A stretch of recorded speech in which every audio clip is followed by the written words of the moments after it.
చింతిత ఫల పరిపోషణ చింతామణిరేవ కాంచి నిలయామే చిరతర సుచరిత సులభ చిత్తం శిశిరయతు చిత్సుధాధార.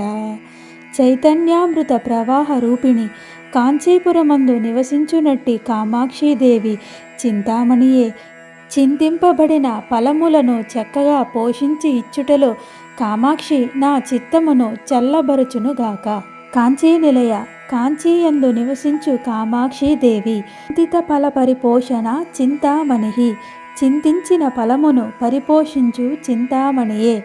చిరతర సుచరిత సులభ ఎంతో కాలము చేసిన సత్కర్మాచరణములచే సులభముగా లభించునట్టి చిత్సుధాధార చైతన్యామృత ప్రవాహ రూపిణియగు ఆమె మే నా యొక్క చిత్తం మనస్సును శిశిరయతు చల్లబరుచునుగాక.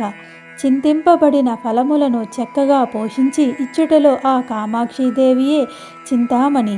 ఆమె కాంచీయందు నివసించునట్టిది. ఆమె చైతన్యామృత ప్రవాహ రూపిణి కావున నా చిత్తమును చల్లబరుచునుగాక. సురాసురులు క్షీర సముద్రమును చిలుకగా పుట్టిన వస్తువులలో చింతామణి ఒకటి.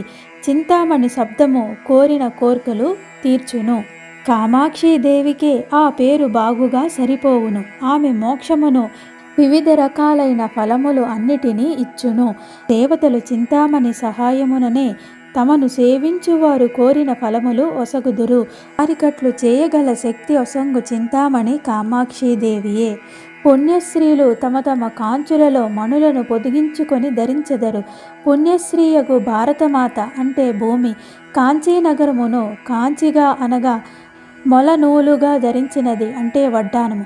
ఆ కాంచీకొక మణి పొదగబడి ఉన్నది, అది చింతామణి. ఆ మణి కామాక్షీదేవియే. శ్రీ కామాక్షీదేవి చిత్సుధాధార జ్ఞానామృత ప్రవాహము లచినంతనే మన చిత్తమును చల్లబరుచును. గడిచిన పెక్కు జన్మలలో బహువిధములైన పుణ్యకర్మలు ఆచరించిన వారికి మాత్రమే ఆ కామాక్షీదేవి సుఖముగా లభించును.